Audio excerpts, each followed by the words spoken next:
Hey, Kyle, I wanted to ask you about the third quarter, just what you saw on the court as you guys tried to adjust to the change, obviously, with AD not coming out and how that impacted both sides. Yeah, we just had to adjust. I think, obviously we're tailor-made to one type of basketball when AD's out there. And then, obviously it wasn't out there. We had to, try to figure out more on the fly how we're going to execute offensively and, what is our DNA going to be without that. So I think that was just the biggest thing. Defensively wasn't our problem. We held them to 100 points. So, and they had a couple of their players, hit some shots. So.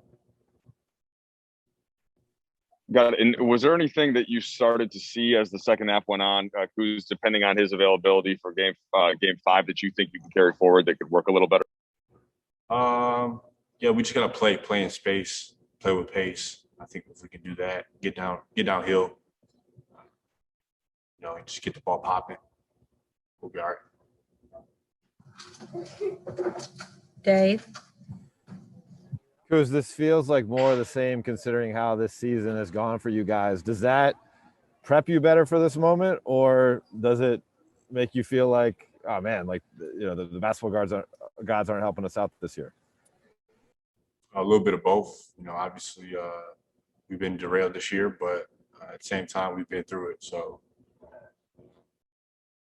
just gotta figure it out. Dan? Hey, Kuz, kind of two questions. When did you get word that AD wasn't going to be ready for the second half? And then I guess on top of that, you said, the ball needs to be popping and moving. I know that's been kind of a challenge in all series. What's Phoenix done to prevent that from occurring? Nothing really. We just got to do a better job of doing what we do best.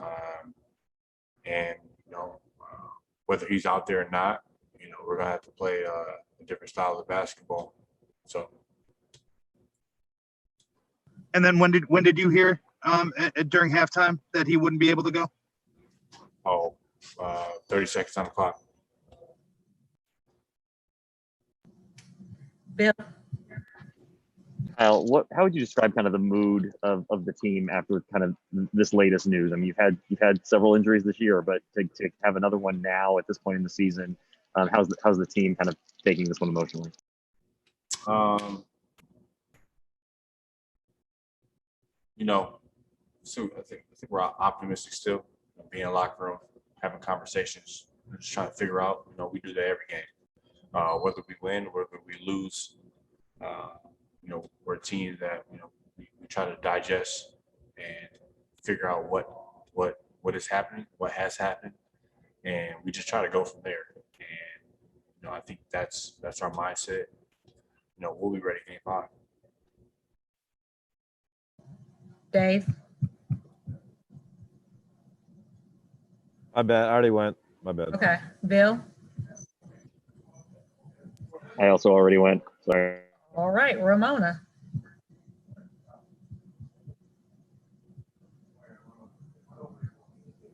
Okay. Kyle? I got it. Sorry. I got you.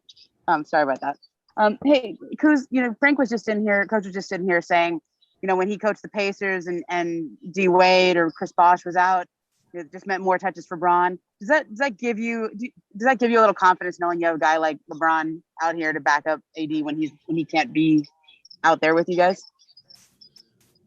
I mean, yeah, I don't really look at it like that too much. I think, if AD's not out there, then we have to play a different style, a different brand of basketball. It's not just throw it and look at Brown the whole time. Obviously he's great in his own right, but for us, we gotta just play basketball.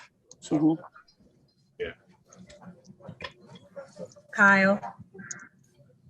Hey, Kuz, you said earlier in the series that you understood that your role wasn't always scoring and you were okay with that.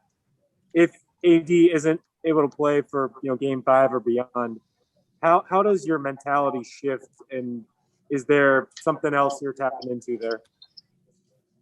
Yeah, I just gotta know that if he doesn't, that just means I had the ball in my hands a little bit more.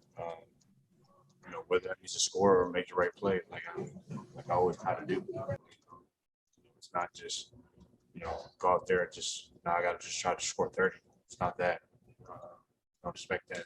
It's being out there playing sound, being in the right spots, get my teammates better, and I'm open, be aggressive. So.